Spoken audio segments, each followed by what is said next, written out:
সুপ্রিয় শিক্ষার্থীবৃন্দ, এই মুহূর্তে যেখানে বসে আমার এই ক্লাসটি অনুসরণ করার চেষ্টা করছো, আমি সরকারি বিএল পক্ষ থেকে তাদেরকে আন্তরিক অভিনন্দন জানাচ্ছি। তোমরা জানো, সারাশ করোনাস নামক এক মহিতে নিমজ্জিত। এই মহির থেকে রক্ষার বিষয় হিসাবে আমরা যে যার বাসস্থান করতেছি।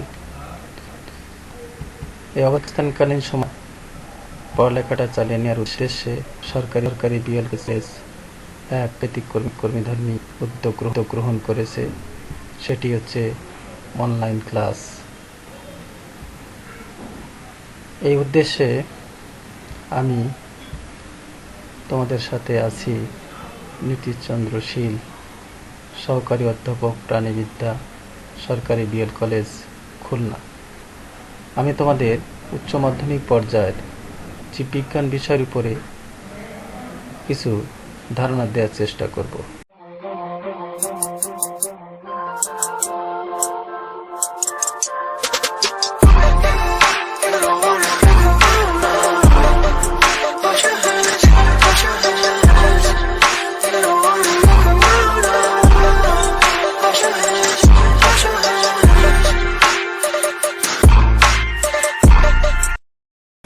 আমার আলোচনার বিষয় আজ জীববিজ্ঞান দ্বিতীয় পত্রের 7ম অধ্যায়, যার শিরোনাম নৌনক শারীরতত্ত্ব, চলন ও নড়ন বা গোচালনা। চলন, যার ইংরেজি শব্দ আমরা দেখতে পাচ্ছি লোকোমোশন, নড়ন, যার ইংরেজি শব্দ মুভমেন্ট। এই দুটি শব্দ সম্পর্কে আমরা ধারণা নেওয়ার চেষ্টা করব। চলন কি বা কি। তবে তার আগে একটু একটা ভিডিও দেখে নেব। তো সবাই মনোযোগ করে ভিডিওটা দেখবে। প্রথমে দেখতে পাচ্ছ একটি লোক একটা জায়গায় স্থির অবস্থানে হাত পা নাড়ানাড়ি করতেছে। একটু পরে তোমরা দেখতে পাচ্ছ একটু কার্টুন পা চালনা করে স্থান পরিবর্তন করছে। দুটি ঘটনা তোমরা দেখলে। প্রথম ঘটনাটি, লোকটি স্থান পরিবর্তন করেনি। দ্বিতীয় ঘটনার কার্টুনটি স্থান পরিবর্তন করেছে। তাহলে এই দুটি বিষয়ের মধ্যে কোনটিকে আমরা বলবো চলন বা লোকোমোশন, আর কোনটিকে বলবো আমরা অঙ্গ চালনা বা নড়ন?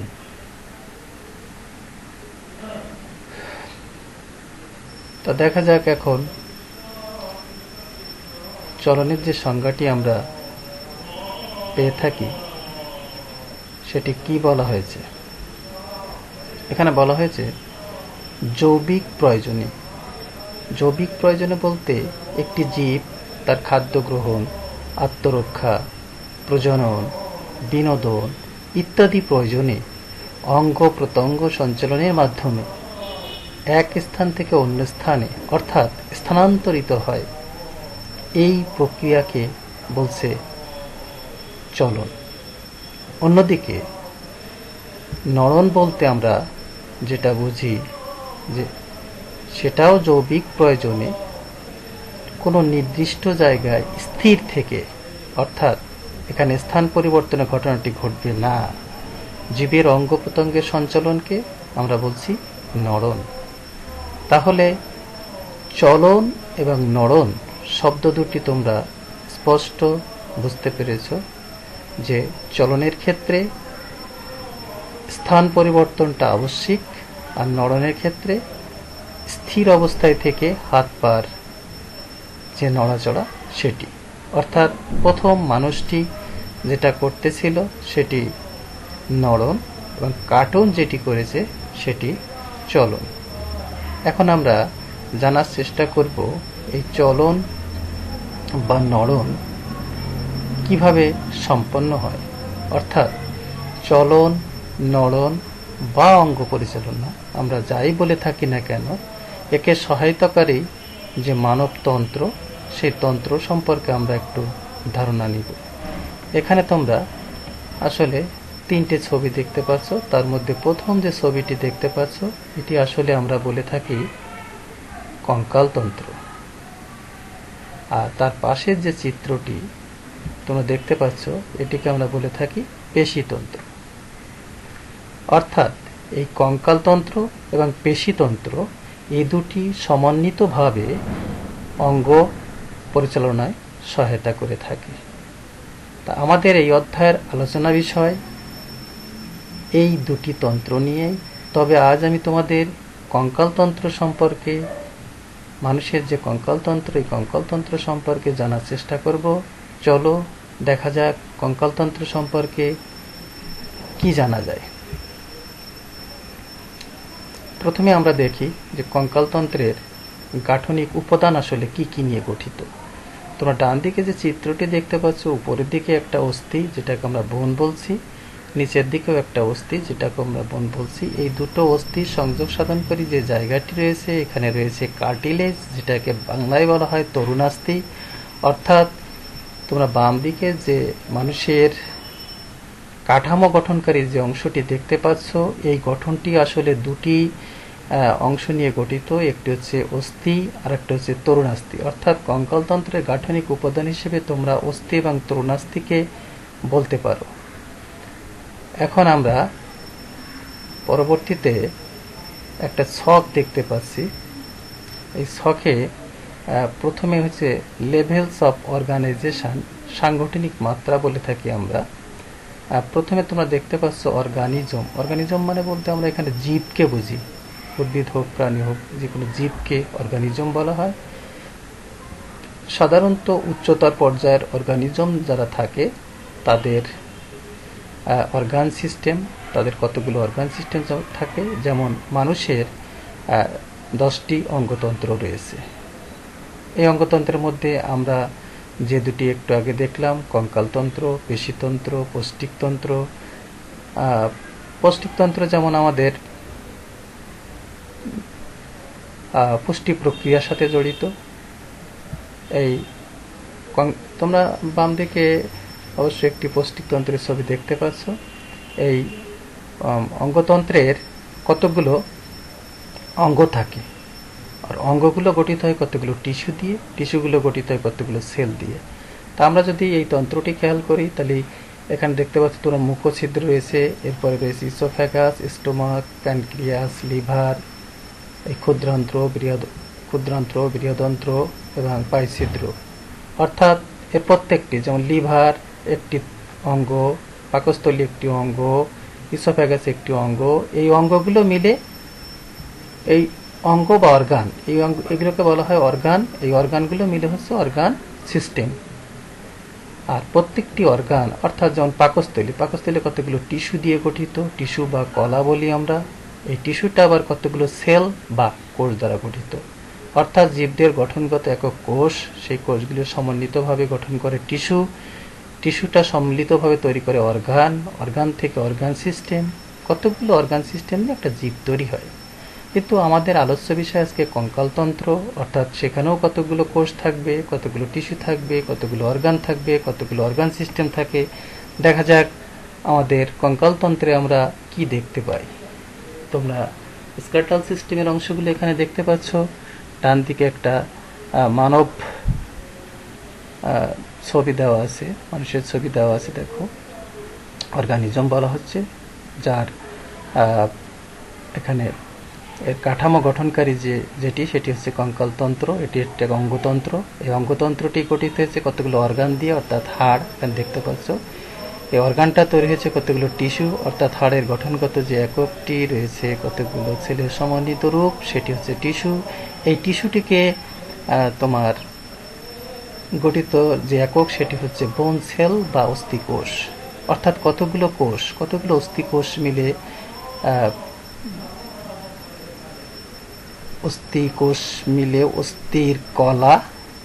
অস্থিকলা, আর অস্থিকলা মিলে হচ্ছে অর্গান বা অঙ্গ, অঙ্গ মিলে হচ্ছে কঙ্কালতন্ত্র। তো আমরা এখন এই কঙ্কালতন্ত্র সম্পর্কে বিস্তারিত জানার চেষ্টা করব। তা কঙ্কালতন্ত্র জানার আগে প্রথমে আমাদের কঙ্কালতন্ত্রের সংজ্ঞাটি সম্পর্কে একটু ধারণা নিতে হবে। তা তোমরা একটু আগেই দেখেছো কঙ্কালতন্ত্রে আসলে দুটি উপাদান রয়েছে, একটি হচ্ছে অস্থি এবং একটি হচ্ছে তরুণাস্থি। আমরা যদি স্ক্রিনে খেয়াল করি তাহলে কঙ্কালতন্ত্রের একটি সংজ্ঞা দেখতে পাচ্ছি যেখানে অস্থি তরুণাস্থির কথা বলা হয়েছে এবং বলছে যে অস্থি তরুণাস্থি দিয়ে গঠিত ভ্রূণীয় মেসোডার্ম। এই মেসোডার্মটা আসলে কি? ভ্রূণ অবস্থায় মানুষের তিনটি ভ্রূণ স্তর থাকে, একটাকে বলা হয় একটোডার্ম, একটি মেসোডার্ম, একটা এন্ডোডার্ম। তা ভ্রূণীয় মেসোডার্ম থেকে এদের উদ্ভব এবং এটি এক ধরনের যোজক কলা। যোজক কলা বলতে আমরা যেটা বুঝি যে শরীরের বিভিন্ন অংশের মধ্যে সংযোগ সাধনকারী কলা, সেই কলাকে বলা হয় যোজক কলা। তা অস্থিও একটি যোজক কলা, এটাকে আসলে বলা হয় কঠিন যোজক কলা, যেমন রক্তকে বলা হয় তরল যোজক কলা। এই যোজক কলা দ্বারা গঠিত তন্ত্রকে আসলে কঙ্কালতন্ত্র বলা হয়। আমরা এখন কঙ্কালতন্ত্র সম্পর্কে বিস্তারিত জানার চেষ্টা করব। তাহলে তোমরা দেখতে পাচ্ছ যে মানব কঙ্কালতন্ত্রে আসলে দুইটা অংশ রয়েছে, একটাকে বলছে অক্ষীয় কঙ্কাল আর একটা হচ্ছে উপাঙ্গীয় কঙ্কাল। এখন তোমাদের মনে প্রশ্ন আসতে পারে যে অক্ষীয় কঙ্কাল কি বা উপাঙ্গীয় কঙ্কালই বা কি? তা আমরা একটা চিত্রের মাধ্যমে বিষয়টি স্পষ্ট করার চেষ্টা করব। তোমরা একটু খেয়াল করো, এখানে দুটি চিত্র পাশাপাশি দেখতে পাচ্ছ। আমি ডান দিকে যে চিত্রটি দেখতে পাচ্ছ সেখানে কালো রঙের শেড দেওয়া কিছু অংশ দেখা যাচ্ছে। প্রথমে আমরা জানি এটাকে করোটি বলা হয়, স্কাল। এরপরে এই যে অঞ্চলটি বক্ষপিঞ্জ, যার মধ্যে আমাদের গুরুত্বপূর্ণ হৃৎপিণ্ড এবং ফুসফুসের অবস্থান। এরপর মাছ বরাবর যেটা এসেছে প্রান্ত পর্যন্ত, এইটাকে আসলে বলা হয় মেরুদণ্ড। তো এই তিনটি অংশ নিয়ে যে কঙ্কালের অংশটি তাকে বলা হচ্ছে এক্সিয়াল স্কেলিটন। এটাই মূলত অক্ষীয় কঙ্কালতন্ত্র। অন্যদিকে এদিকে যে ছবিটি রয়েছে সেখানে আমরা দেখতে পাচ্ছি সাদা রঙের অংশ, অর্থাৎ বাদে কালো রঙের যে অংশটি, অর্থাৎ তোমরা দেখতে পাচ্ছ এখানে হাতের অংশ এবং হাতের সংযোগ সাধনকারী দুটি অস্থি দেখতে পাচ্ছ। এদিকেও তাও হাত দেখা যাচ্ছে এবং তার সংযোগ সাধনকারী দুটি অস্থি, আর নিচের দিকে দুটি পা দেখা যাচ্ছে, পার সাথে সংযোগ সাধনকারী দুটি অস্থি। এই মিলেই হচ্ছে আমাদের উপাঙ্গীয় কঙ্কাল বা অ্যাপেন্ডিকুলার স্কেলেটন। অর্থাৎ মানবদেহের কঙ্কালতন্ত্রকে তোমরা দুভাগে ভাগ করতে পারো, একটা অক্ষীয় কঙ্কাল আর একটা উপাঙ্গীয় কঙ্কাল। আমরা কঙ্কালের মূল দুটি ভাগ সম্পর্কে জানলাম। এখন আমরা ধীরে ধীরে এগোতে থাকব। মানব দেহে তোমরা জানো সর্বমোট অস্থির সংখ্যা 206টি, অর্থাৎ পূর্ণবয়স্ক একজন মানুষের অস্থির সংখ্যা থাকে 206টি। ভ্রূণজাত শিশুর যেটি সংখ্যা 300-র মতো থাকে এবং কৈশোর বয়সে এটি 218টির মতো থাকে। পরবর্তী পূর্ণাঙ্গ হলে 206টি রূপান্তর হয়। টোটাল স্কেলেটাল সিস্টেমে অ্যাডাল্ট অবস্থায় পুরুষ স্ত্রী নির্বিশেষে 206খানা অস্থি রয়েছে। তোমরা জানো যে কঙ্কালতন্ত্রের প্রধান দুটি ডিভিশন রয়েছে, একটাকে অক্ষীয় ডিভিশন বা অক্ষীয় ডিভিশন বা এক্সিয়াল ডিভিশন বলছে, যেখানে অস্থির সংখ্যা 80টি, এবং একটি রয়েছে অ্যাপেন্ডিকুলার ডিভিশন বা উপাঙ্গীয়, যার অস্থির সংখ্যা রয়েছে 126টি। 126 80 মিলে 206টি। এই অক্ষীয় ডিভিশনে তোমরা একটু আগেই ছবিতে দেখলে যে তিনটি অংশ রয়েছে। এই তিনটি অংশ রয়েছে। প্রথম অংশটি স্কাল এবং সাথে কিছু আনুষঙ্গিক অস্থি, যেটাকে বলছে স্কাল অ্যান্ড অ্যাসোসিয়েটেড বোনস, তার সংখ্যা বলছে 29টি। মেরুদণ্ড ভার্টিব্রাল কলাম বলে থাকি আমরা, যার অস্থির সংখ্যা আছে 26টি। বক্ষপিঞ্জর থ্রসিক কেস বলা হয়, এখানে অস্থির সংখ্যা 25টি। থ্রসিক কেস মূলত দুই ধরনের অস্থি নিয়ে গঠিত, একটিকে বলা হয় স্টার্নাম, এর সংখ্যা 1টি, এবং রিবস যেটাকে আমরা পাজর বলে থাকি, পাজর অস্থি, এটি থাকে 12 জোড়া, 12 দুগুণে 24, আর একটা মিলে 25টা।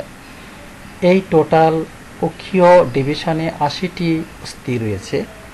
এর মধ্যে স্কাল বা অ্যাসোসিয়েটেড অঞ্চলে আমরা যদি দেখি আরও 3টি ভাগ রয়েছে। একটাকে সরাসরি বলছি করোটি বা স্কাল, যার অস্থির সংখ্যা 22টি, একটি কর্ণাস্থি বা অডিটরি অসিকলস যার সংখ্যা 6টি, একটি হচ্ছে হায়ার্ড বোনস যার সংখ্যা 1টি। এখন করটির যে 22টি অস্থি রয়েছে এর মধ্যে একটি অংশ বলছে ক্রেনিয়াম যার অস্থির সংখ্যা 8, আর একটাকে বলছে ফেসিয়াল বোন বা মুখমণ্ডলীয় অস্থি যার অস্থির সংখ্যা 14টি। আর এই গেল মোট 80টি অস্থির বিবরণ।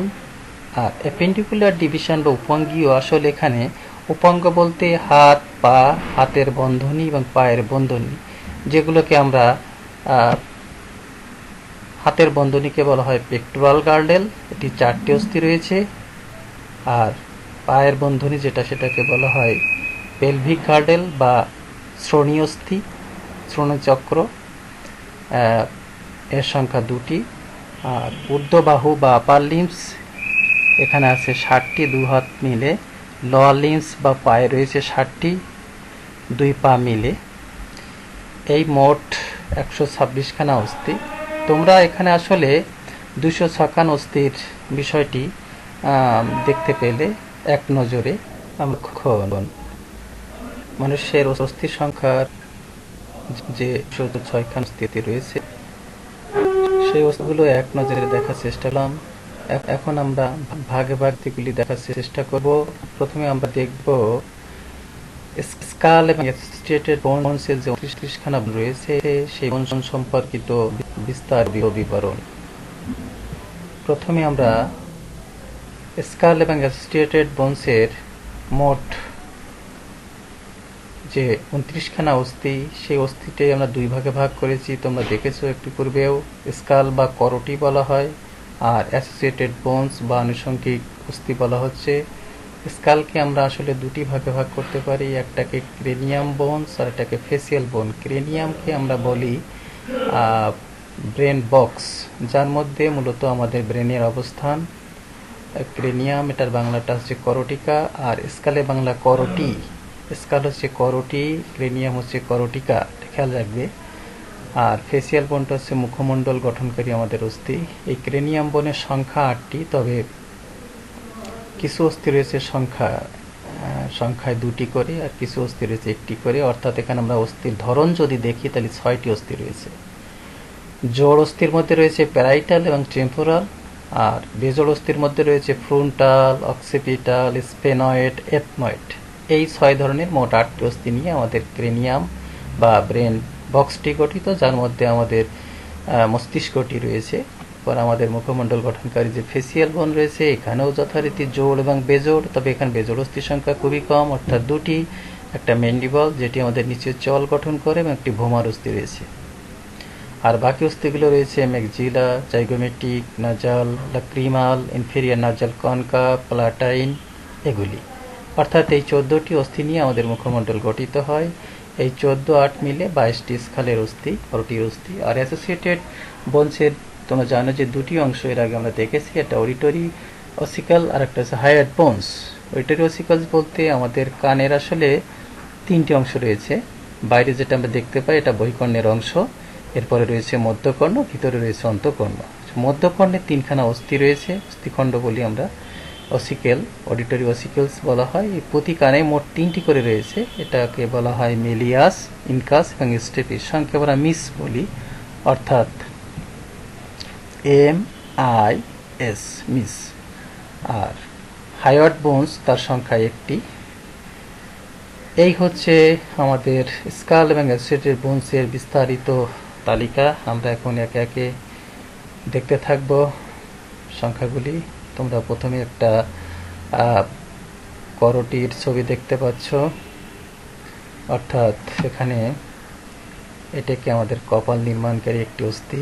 সামনে 2টি গর্ত দেখতে পাচ্ছ, এখানে আসলে আমাদের চোখের অবস্থান, এখানে নাকের অবস্থান।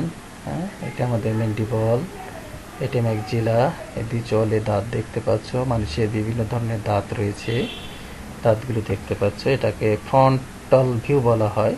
পরে আমরা একটু সামনে এগোই, একটু জানার চেষ্টা করি। প্রথমে তোমরা দেখো আমাদের অস্থিগুলির যে সংযোগ, অর্থাৎ একটা ব্যতিক্রমী সংযোগ এখানে দেখতে পাচ্ছি। মাথার যে অস্থিগুলি রয়েছে, এটা দেখো যে সংযোগগুলো সমান না, করাতের দাঁতের মতো ভিতরে ঢুকানো ঢুকানো থাকে, এটাকে আসলে বলা হয় সূচার। যেমন এখানে একটা নাম আমরা দেখতে পাচ্ছি, ফ্রন্টাল বা করোনাল সূচার। প্রত্যেকটা সূচারে একটা নাম দেওয়া আছে, স্কোমাস, ল্যাম্পডয়েড, যেরকম সূচার। অর্থাৎ আমাদের একটু আগে যেটা বলার চেষ্টা করছিলাম যে ব্রেন বক্স, সেটা আসলে এখান থেকে শুরু করে এই যে অঞ্চলটি, এটা আসলে ব্রেন বক্সের মধ্যে পড়ে। আর এখান থেকে শুরু করে সামনের দিকে যে অংশটা, এটা আমাদের মুখমণ্ডল অস্থির মধ্যে পড়ে। আমরা এখন বিস্তারিত অবশ্য পরে দেখব। তোমরা যে 8টি অস্থির কথা বললাম, আমরা একটু সেই 8টি অস্থি দেখার চেষ্টা করি। প্রথম থেকে একটু ফ্রন্টাল, এই দেখো, এই যে চোখের কিনার থেকে শুরু করে এই পর্যন্ত সূচার দিয়ে যুক্ত যে অস্থিটি, এটিকে বলছে ফ্রন্টাল অস্থি। এরপরে প্যারাইটাল অস্থি তোমরা জানো যে দুইটা থাকে, এই যে নীল রঙের দেখতে, আর দুই পাশে দুইটা টেম্পোরাল, এটাও দুইটা থাকে। অক্সিপিটাল আমাদের মাথার পিছন দিকটাই থাকে। আর স্পেনয়েডটা দেখতে পাচ্ছ তোমরা এখান থেকে, আর এথময়েডটা এই পাশ থেকে দেখতে পাচ্ছ। এই হচ্ছে মোট আমাদের 6 ধরনের 8টি অস্থির অবস্থান। আমরা একে একে সামনের দিকে এগোনোর চেষ্টা করব। প্রথমে ফ্রন্টাল, স্বর্ণালী কালারের একটি অস্থি দেখতে পাচ্ছ, আমরা স্বর্ণালী কালার দিয়ে দেখিয়েছি। এটাকে আমরা কপোলাস্থি, যা দেখতে অনেকটা ঝিনুকের মতো।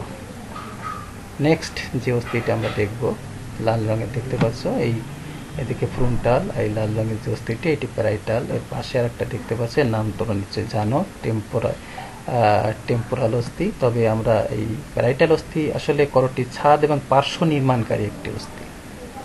পরের ছবিটা আমরা যদি দেখি, তাহলে এই যে টেম্পোরাল অস্থি। তা টেম্পোরাল অস্থির কতগুলো শাখা প্রশাখার মতো রয়েছে, বিভিন্ন অংশগুলো রয়েছে। অংশগুলো সম্পর্কে একটু ধারণা নিব। যে করটির দুপাশে অবস্থিত এই অস্থিগুলি, এর মূলত 4টি অংশ। ওই যে শাখা প্রশাখা যেটা বললাম, শাখা প্রশাখার যে অংশগুলি বললাম, এটি মূলত 4টি অংশ রয়েছে। একটা হচ্ছে, আমরা একটু দেখি ছবিটা আগে। এই 4টি অংশের মধ্যে প্রথমে এই যে অংশটি রয়েছে, এর নাম হচ্ছে পেট্রোম্যাস্টয়েড। এটা হচ্ছে স্কোয়ামাস জাইগোমেটিক অস্থি, স্টাইলয়েড প্রসেস, আর টিম্পেনিক জোনের শ্রবণাঙ্গ থাকে।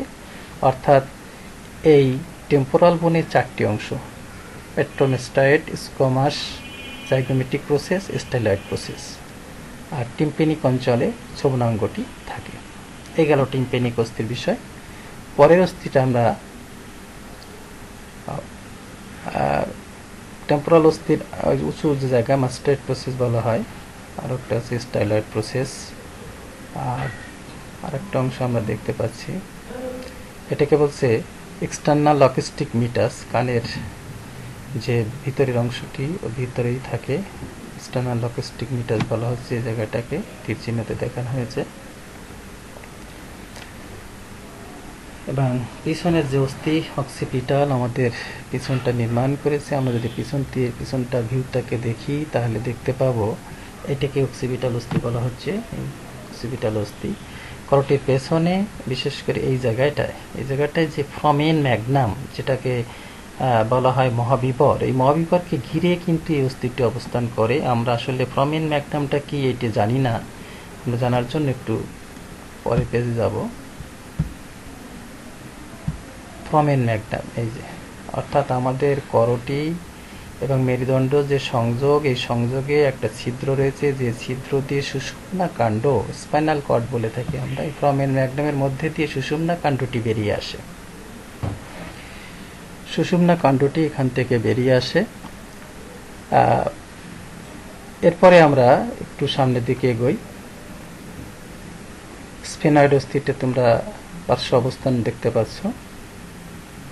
এটা তার সম্মুখ অবস্থান, অর্থাৎ পাশ থেকে ওটা দেখা যায়। অর্থাৎ আমাদের চোখের যে পিছনের যে বেজ লাইন, যার উপর চোখটা আসলে দাঁড়িয়ে থাকে, বেজমেন্ট বলা যেতে পারে, একে স্ফেনয়েড অস্থি বলতেছি আমরা। এর কতগুলো অঙ্গ প্রত্যঙ্গ রয়েছে তোমরা দেখতে পাচ্ছ। স্ফেনয়েড অস্থির বেশ ডানা টানা আছে।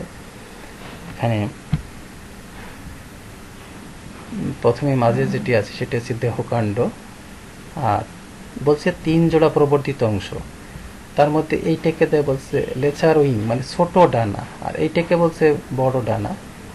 বা গ্রেটার উইং, আর এই অঞ্চলটা হচ্ছে টেরিগয়েড অংশ। টেরিগয়েড অংশের আবার ভাগটাগ রয়েছে, অর্থাৎ টোটালটা হচ্ছে স্পেনয়েড অস্থির অংশ। এরপরে আমরা দেখব যে অস্থিটি, সেটা হচ্ছে এথময়েড। এথময়েড অস্থিটা এখানে আমরা দেখতে পাচ্ছি নাকের ছিদ্র, দুই পাশে দুটো চোখের ছিদ্রের মাঝে অবস্থিত, আমাদের ভিতরে ছিদ্রযুক্ত, অর্থাৎ স্পঞ্জি টাইপের। এর ভিতরে কতগুলো ছিদ্র ছিদ্র থাকে এবং কতগুলো মিউকাসও থাকে। এটাকে বলছে এথময়েড অস্থি। ছিদ্র লালি প্লেটের মতো অস্থি এটাই মূলত আমাদের করটিকার যে অস্থিগুলি কথা বললাম সেটি। এখন তোমরা যারা স্ক্রিনের সামনে আমার এটি দেখছো তারা একটু বলার চেষ্টা করবে যে এখানে যে নাম্বারিং করা আছে অস্থিগুলো তোমরা নাম বলতে পারো কিনা। প্রথমে 1 নাম্বার দেখো, এটির নাম কি, বা 2 নাম্বার এটির নাম কি। তোমাদের হাতে যদি খাতা থাকে খাতায় লিপিবদ্ধ করতে পারো। 3 নাম্বারটার নাম কি, 4, এটা আমরা বলছি 5, এর ভিতরে এটিকে বলছি 6। অর্থাৎ 6টি অস্থি, 6 ধরনের অস্থি রয়েছে মোট ক্রেনিয়ামে। এটি তোমরা নিশ্চয়ই ইতিমধ্যে তোমরা এটা লিখে ফেলেছ। এখন এটা মিলিয়ে নেওয়ার পালা, অর্থাৎ তোমরা এই অস্থিগুলোর নাম তোমরা বলতে পারো কিনা সেই উদ্দেশ্যে এটি দেওয়া। আমরা একটু উত্তরগুলো দেখে নিই। এখন তোমরা উত্তরগুলি মিলিয়ে নেওয়ার চেষ্টা করো। 1 যারা লিখেছিলে দেখো, 1-এ লেখা আছে ফ্রন্টাল, 2-এ প্যারাইটাল, 3-এ টেম্পোরাল না, 4 অক্সিপিটাল, 5-এ স্পেনয়েড এবং 6-এ এথময়েড। এইটা গেল আমাদের মূলত করটির অংশ। সুপ্রিয় শিক্ষার্থীবৃন্দ, আমি এতক্ষণ তোমাদের মানব কঙ্কালতন্ত্রের একটি গুরুত্বপূর্ণ অংশ মানুষের করটির অস্থি সংখ্যার ধারণা দেওয়ার চেষ্টা করছিলাম। আজ আমরা করটির ক্রেনিয়াম বা ব্রেন বক্স পর্যন্ত শিখলাম। আগামী ক্লাসে আমি পরবর্তী অংশ তোমাদের জানানোর চেষ্টা করব।